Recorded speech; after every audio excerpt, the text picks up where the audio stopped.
Hello guys, this is Ajay Singh Shekhawat and I welcome you to on my YouTube channel. और आज जो हमारा topic हम करने जा रहे हैं वो है प्रीपोजिशन। Let's start. तो आज का जो हमारा टॉपिक है वो है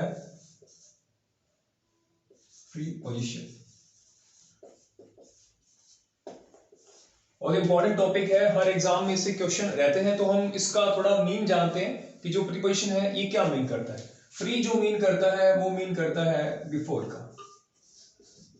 बिफोर की हम बात करें तो ये मीन करेगा पहले, और पोजीशन जो है वो वर्ड बताता है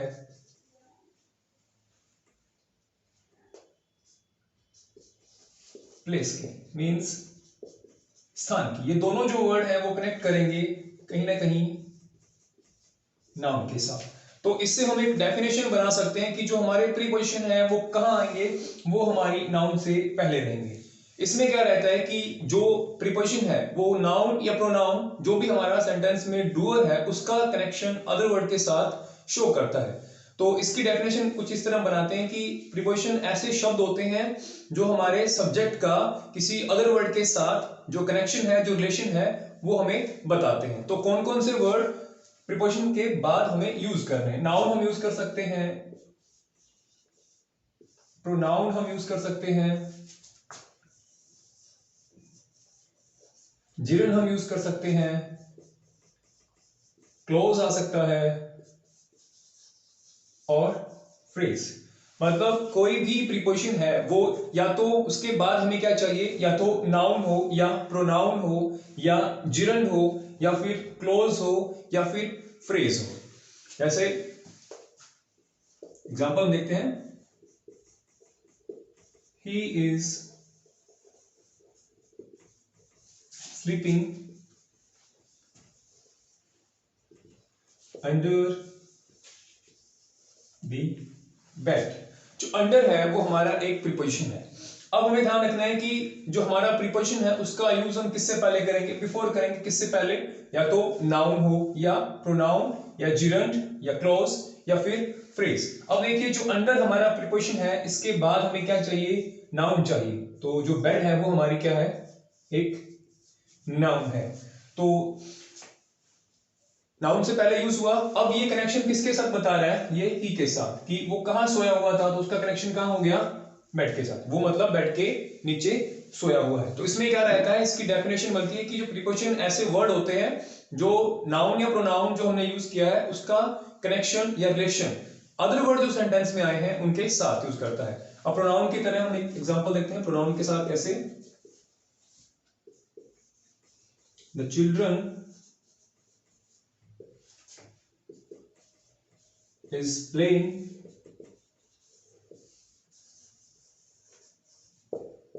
beside me।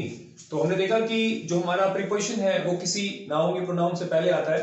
तो ये हमारा जो प्रोनाउन है इससे पहले ये यूज हो गया। अब हमें ध्यान ये रखना है कि अगर हमारे प्रीपोजिशन के बाद में किसी तरह का नाउन या प्रोनाउन या जिरंड या क्लोज या फ्रेज यूज नहीं होती है तो वो एडवर्ब का काम करता है। वो हमें ध्यान रखना है कि वो एक एडवर्ब की तरह काम करेगा अगर उसके बाद इनमें से कोई भी एक वर्ड नहीं होता है।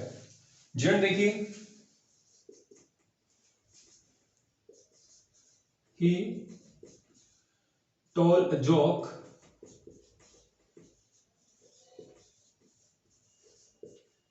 without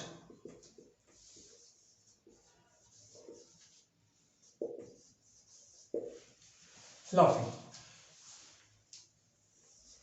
अब जो लाफिंग है वो यहां पे जिरन है। जिरन को भी हम एज ए नाउन यूज करते हैं। तो हमने ये ध्यान रखना है कि हमारा जो प्रीपोजिशन है उसके बाद हमें किसी ना किसी नाउन की, किसी प्रीपोजिशन की, किसी जिरन, कोई क्लॉज या फिर किसी ना किसी फ्रेज की आवश्यकता पड़ती है। तो हमने जिरन का एग्जांपल लिखा। अभी जो ये कनेक्शन हो रहा है वो किसके बीच हो रहा है, ही का लाफिंग के साथ हो रहा है, और किसके थ्रू हो रहा है, विदाउट के थ्रू। मतलब प्रीपोजिशन ऐसे वर्ड जो हमारे सब्जेक्ट का सेंटेंस में आए अन्य वर्ड के साथ क्या करे, डायरेक्ट रिलेशन बताता है। अब इसके पहले क्या क्या हो सकता है, नाउन, प्रोनाउन, जिरन, क्लोज या फ्रेज, इनका होना जरूरी है। अगर इनमें से नहीं आता है तो ये हमारे जो प्रीपोजिशन है वो एक्ट करता है एज ए एडवर्ब। वो हमें ध्यान रखना है। तो जो प्रीपोजिशन है वो किस किस चीज को बताने के काम आते हैं? डायरेक्शन,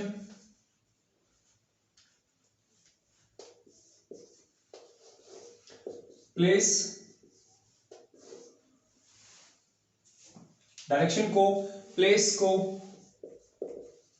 टाइम को। प्लेस को हम लोकेशन कह सकते हैं कि लोकेशन बताने के लिए काम आते हैं। तो मेजरली हम इनका इस्तेमाल करते हैं किसी डायरेक्शन को, किसी प्लेस या लोकेशन को बताने के लिए, किसी टाइम को बताने के लिए। तो ये था हमारा प्रीपोजिशन के बारे में थोड़ा एक बैकग्राउंड जानना कि प्रीपोजिशन क्या है। वो दो वर्डों से मिलकर बना है, प्री प्लस पोजिशन, जिनका मीन होता है किसी भी स्थिति से पहले। अब उनसे पहले यूज होगा क्या मिले? नाउन, प्रोनाउन, जिरंड, क्लोज और फ्रेज। इनमें से हमें कोई वर्ड मिलता है तो उससे पहले हम अपना प्रीपोजिशन यूज करते हैं। ये काम क्या करते हैं? तो ये जो हमारा सब्जेक्ट आया है उसका कनेक्शन सेंटेंस में आए अदर वर्ड के साथ करता है। कहां कहां हम इनका यूज कर सकते हैं? तो डायरेक्शन बताने के लिए, प्लेस या लोकेशन बताने के लिए, या फिर टाइम बताने के लिए हम प्रीपोजिशन का यूज करते हैं। तो आज जो हम प्रीपोजिशन करने वाले हैं वो है ऑन और over.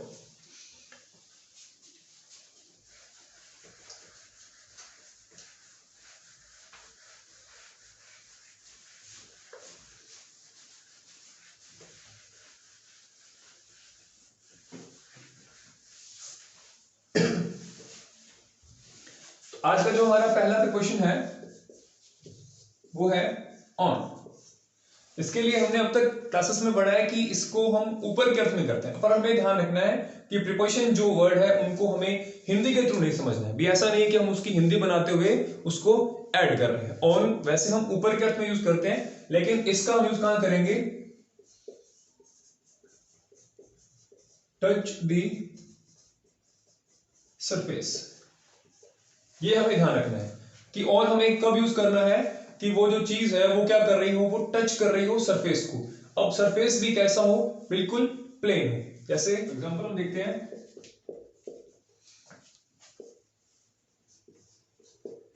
He is running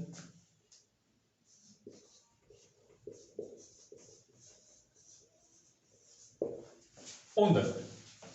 first example जो हमने लिखा वो हमने लिखा था इसका टच द सरफेस। इसमें क्या रहता है कि जो चीज होगी वो क्या करेगी?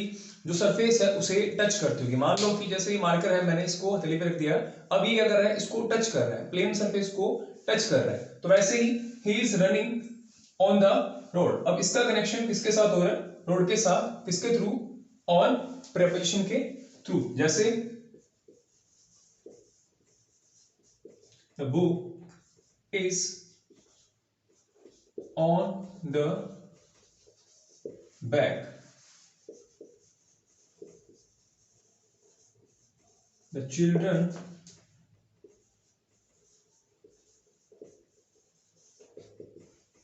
was playing on the roof. He is sitting on the desk. इसमें हमने कुछ एग्जांपल लिखे हैं। The book is on the bag, मतलब जो बुक है हमारी वो क्या है? बैग के ऊपर है, मतलब वो उस सरफेस को क्या करती है? टच करती है। जैसे मान लो अभी मैं हाथ है वो बोर्ड रख देता हूं, तो my hand is on the board, तो मतलब वो क्या करे? उस प्लेन सरफेस को क्या करती हो? टच करती हो। जैसे the children was playing on the roof, मतलब रूफ जो है वो प्लेन सरफेस है और बच्चे उसके ऊपर प्लेइंग कर रहे हैं, मतलब वो क्या कर रहे हैं? उस चीज को टच कर रहे हैं, स्पर्श करते हैं। He is sitting on the desk. अब इसके हिंदी मीनिंग हम जाते हैं कि वो मेज पर बैठा है, छत पर खेल रहे हैं, बैग पर है, तो वो कुछ सीन बनता है। लेकिन हमें ध्यान रखना है कि वो चीज क्या हो? सरफेस को क्या करती हो? टच करती हो, मतलब वो उसे स्पर्श कर रही हो, मतलब उसके अंदर कोई गैप ना आए, बिल्कुल वो उसे छूती हो। तो इसका फर्स्ट रूल है कि कोई भी चीज है वो सरफेस को क्या करे? वो सरफेस को टच करे। ये इसके कुछ एग्जांपल है। He is sitting on the desk, the children was playing on the roof. अगर आप इसको नोट करें तो बहुत अच्छी बात है, आप इसके पॉइंट बनाते जाइए। 3-4 पॉइंट इसके बनते हैं, मेजरली जो यूज आते हैं बहुत से एग्जाम के अंदर, जो भी पूछे जाते हैं। तो हमें ध्यान रखना है कि टच द सरफेस, सरफेस को टच करती हो, तो इसका पॉइंट नंबर फर्स्ट है ये। सेकंड हम इसमें देखते हैं,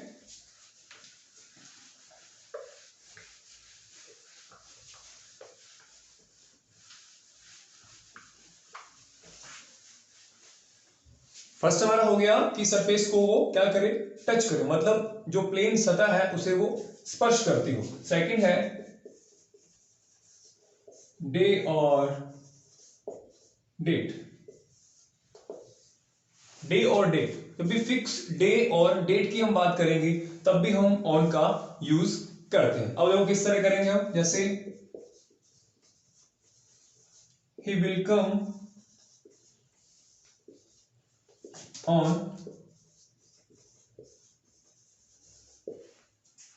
Monday, he will come on Monday,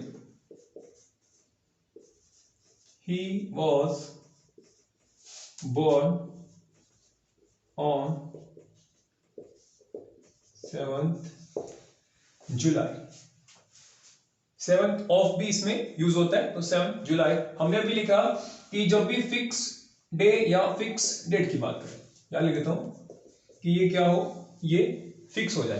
fix day या किसी भी फिक्स हम डेट की बात कर रहे हैं तब भी हम उनके साथ ऑन का यूज करेंगे। अब इसमें एक मेजर पॉइंट ध्यान रखना है कि हमें इसकी हिंदी नहीं बनानी।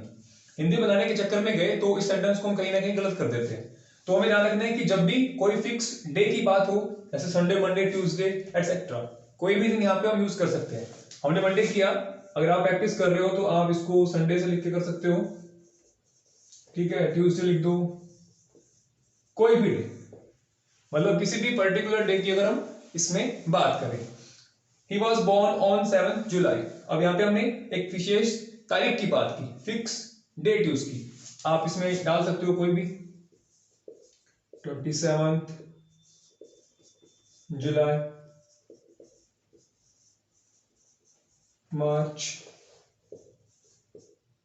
18th Feb, कुछ भी, कोई भी पर्टिकुलर डेट की हम बात करेंगे तो ही वॉज बोर्न ऑन, आगे जो भी पर्टिकुलर आप अगर डेट यूज करते हो तो ये इसका सेकंड रूल है। ये कंसेप्ट हमें ध्यान में रखना है कि फर्स्ट ऑन का हम यूज करेंगे जब वो सरफेस को टच करते हो। मान लो कि ये प्लेन सरफेस है, इसके ऊपर कोई चीज है, वो क्या कर रही हो, उसे टच कर रही हो, इस तरह का सीन बनता है। इसमें कोई भी फिक्स डे आए, कोई भी फिक्स डेट आए, तब हम ऑन का यूज करते हैं। ये इसका सेकंड नंबर का जो यूजेस था,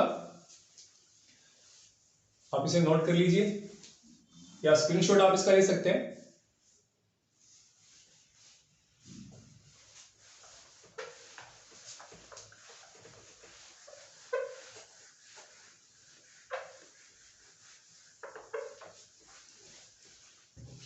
अब इसमें जो इसका थर्ड यूज है वो हम देखते हैं, वो है बॉडी पार्ट्स के लिए।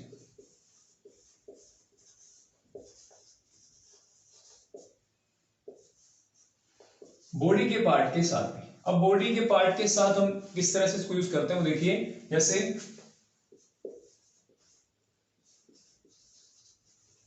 The cream fell on my leg. On my leg मतलब वो चीज क्या हो गई, फेल हो गई on my leg. He hit his friend on head।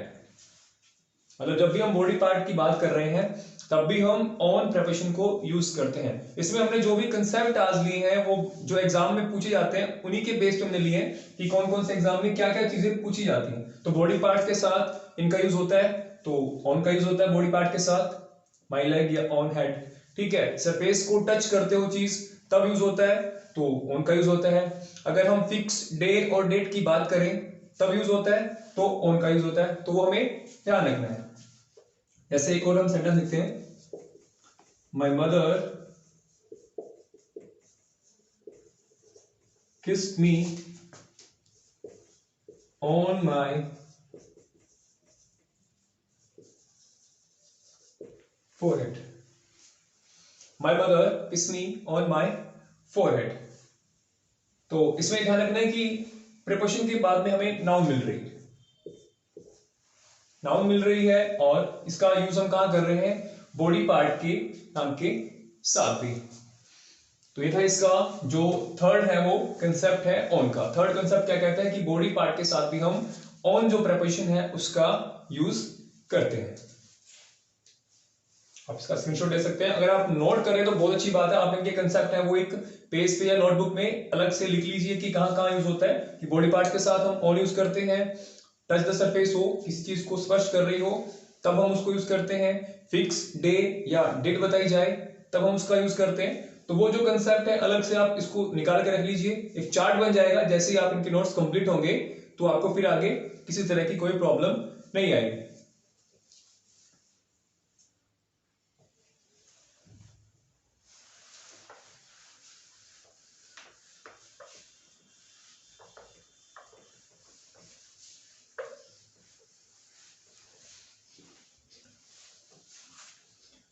Next है इसका मीन स्टेट को बताना है। स्टेट का यहां मीन है अवस्था से, कि वो क्या करेगा, अवस्था को बताएगा। जब भी हम स्टेट की बात करते हैं, परमानेंट स्टेट की हम बात करेंगे तो ऑन के साथ भी हम इसका यूज करते हैं। जैसे he is on tour, he is on tour. Mister Singh is on holiday, mister Singh is on holiday. इसमें क्या बता रही है, वो स्टेट बता रही है कि अभी जो वो इंसान है वो कहां होगा, टूर पे होगा। परमानेंट स्टेट उसकी कैसी है, टूर पे है वो फिलहाल। और मिस्टर सिंह जो कहां है, अभी हॉलीडे पे है। ऐसे mister x is on bed rest, कि कोई जो मिस्टर एक्स है वो अभी फिलहाल कहां है, बेड रेस्ट पे है। तो उनकी स्टेट को कैसे बता रहा है कि वो कहां है अभी फिलहाल, बेड रेस्ट पे। अब इनका कनेक्शन यहां कर रहा है। और आपने एक चीज ध्यान दी है कि हर प्रीपोजिशन के बाद हम क्या यूज कर रहे हैं, किसी न किसी नाउन का या किसी न किसी प्रोनाउन का हम यूज करते रहे। टू भी एक नाउन है, हॉलीडे एक नाउन है, बेड रेस्ट एक नाउन की तरह यूज हो रहा है। तो ये था स्टेट को शो करते हुए। और एक इसका यूज हम और देखते हैं।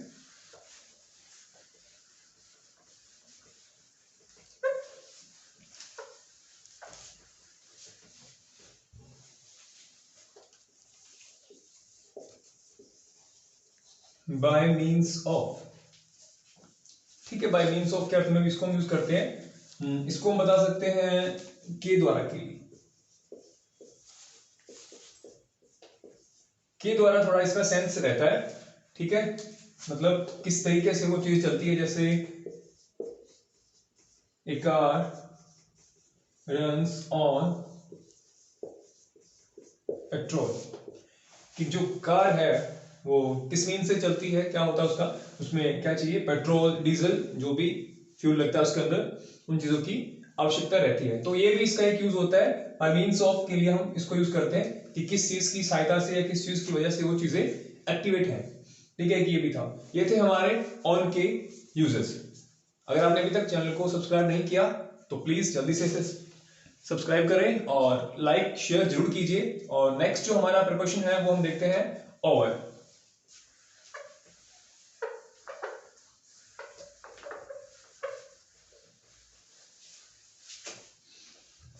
तो हम अपना जो नेक्स्ट है प्रिपरेशन वो देखते हैं, वो है ओवर।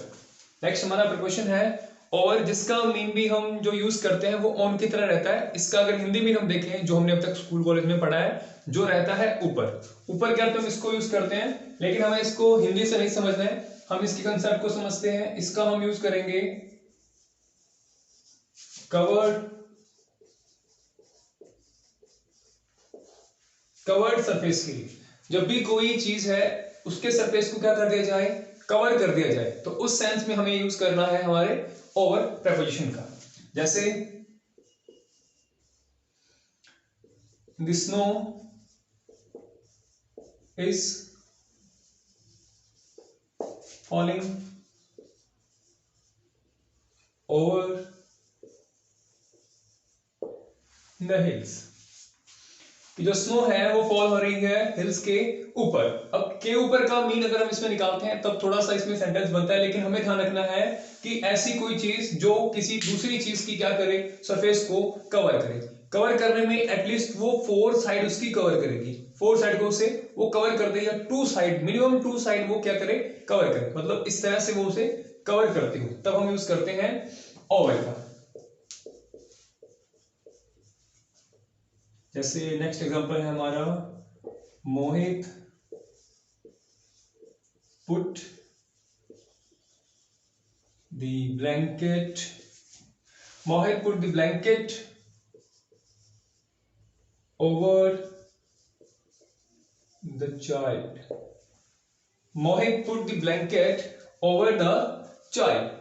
अब क्या हुआ, जो चाइल्ड है उसको पूरा क्या कर लिया गया, कवर कर लिया गया, किसके द्वारा, ब्लैंकेट के द्वारा, मतलब जो सरफेस है उसे क्या कर दिया गया है, अब कवर कर दिया गया है। तो हमारा फर्स्ट कंसेप्ट यही है कि जब हम कवर्ड सरफेस की बात करते हैं तब हम ओवर का यूज करते हैं। एक एग्जांपल आप देखिए इसमें क्या आता है, और जल्दी से कमेंट करके बताइए। ही wears a cap his head, on या over। He wears a cap blank his head, on या over, दोनों में से यहां पे क्या यूज होगा वो आप देखिए थोड़ा जल्दी। तो यहां पे यूज जो होगा वो होगा हमारा ओवर। ऑन हम कब यूज करते हैं, जब वो क्या करे, सरफेस के टच करता हो, मतलब सरफेस को स्पर्श करते हुए। जैसे ये कैप है, इसको हम हाथ पे रख लेते हैं तो ये सरफेस को क्या कर रहा है, अभी टच कर रहा है, लेकिन कैप का क्या हो रहा है, कैप ने हेड को 2 साइड से, मिनिमम 2 साइड से वो कवर कर देती है। तो जब भी सरफेस को क्या कर लिया जाए, कवर कर लिया जाए, तो उस सेंस में हम यूज करते हैं जो हमारा ओवर प्रिपरेशन है उसका। नेक्स्ट हम इसका कंसेप्ट देखते हैं, वो है सुपीरियर टू। ये इंपॉर्टेंट है, इसका ध्यान रखना कि जब भी हम किसी चीज को सुपीरियर बताते हैं किसी दूसरी चीज से, तब भी हम ओवर का ही यूज करते हैं।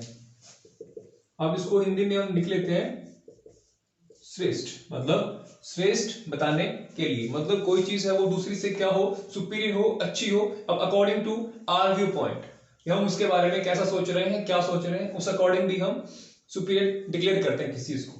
तो ओवर है वहां हम यूज करेंगे। एग्जांपल से देखिए, as a poet I rate, as a poet I rate Tulsidas over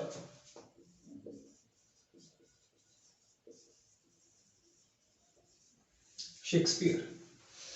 as a poet I rate Tulsidas over Shakespeare. अब मतलब यहां पे सुपीरियर किसको बताया जा रहा है, तुलसीदास को, किसके ओवर, शेक्सपियर के ओवर। तो जब भी हम किसी चीज को या किसी नाउन को सुपीरियर बताने का प्रयास करते हैं, सुपीरियर बताते हैं, तो हम यूज करेंगे हमारे ओवर प्रपोजिशन का। तो ये इसका सेकंड कंसेप्ट है हमारे सामने, जो बहुत ही इंपॉर्टेंट है। फर्स्ट है सरफेस को कवर करते हुए, मतलब जब सरफेस कवर हो चुकी हो। दूसरा है जब हम चीजों को सुपीरियर बता रहे हो, तब भी हम ओवर का यूज करते हैं। नेक्स्ट हम इसका जो टूल है वो देखते हैं।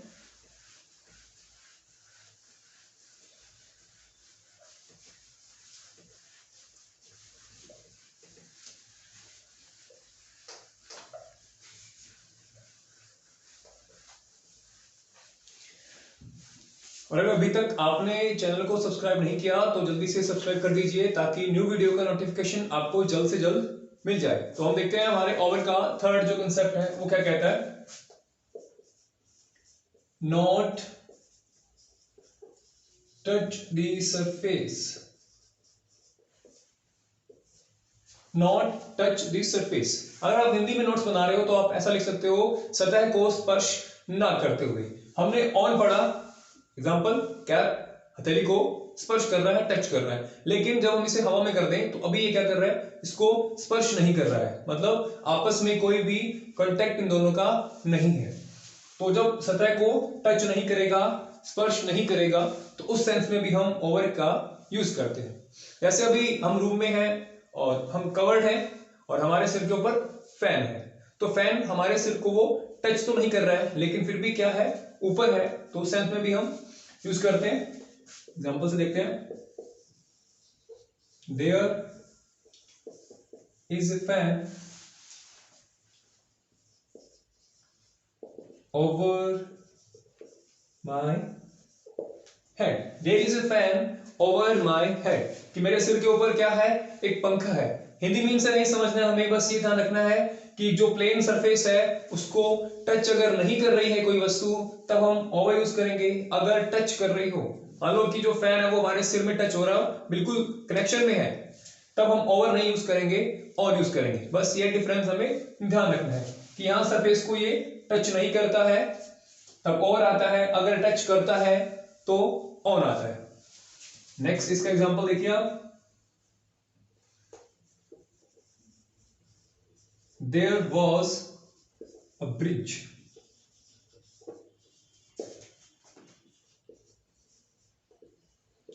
ओवर द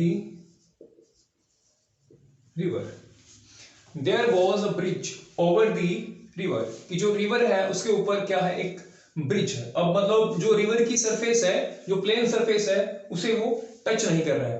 अब इसका जो अपोजिट है वो हम पढ़ते हैं बिलो, वो हम बाद में पढ़ेंगे कि बिलो है उसका किस तरह यूज करते हैं। लेकिन हमें ध्यान रखना है कि जो प्लेन सरफेस को टच नहीं कर रहा है तब हम यूज करेंगे ओवर का। अभी जो पुल हो सकता है, मान लो कि ये रिवर यहां चल रही है, तो जो ब्रिज है वो कुछ इस तरह से रहेगा, सरफेस को टच नहीं करेगा, सीधा पार निकल जाएगा उसके। ये इसका था थर्ड कंसेप्ट। नेक्स्ट हम इसका रूल देखते हैं, हायर रैंक या पोजीशन,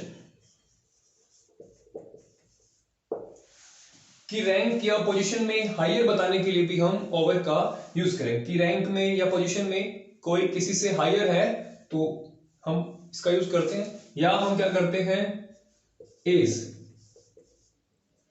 एज में अगर कोई हायर है तब भी उसको बताने के लिए भी हम ओवर का यूज करते हैं। अब इसका थोड़ा ध्यान रखना कि ये ज्यादा बताएगा,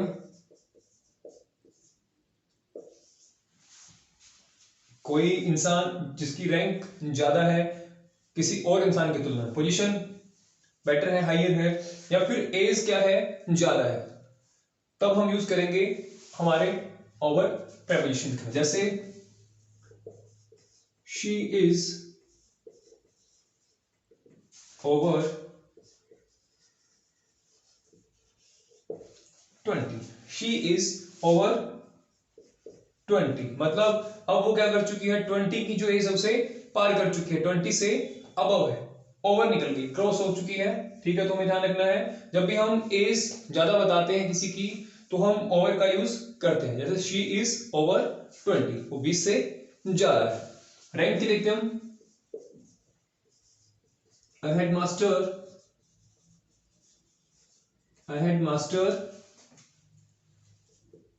is over a teacher, a headmaster is over a teacher, कि जो एक हेडमास्टर की जो रैंक है वो किससे ओवर होती है, वो एक टीचर से ओवर होती है। तो ये था हमारा ओवर का कंसेप्ट। इसमें हमने 4 रूल है जो किए हैं। तो या आज की वीडियो में बस इतना ही। अगर आपको अभी तक, अगर आपने लाइक नहीं किया तो जल्दी से लाइक और शेयर जरूर कर दें। और थैंक्स फॉर वॉचिंग।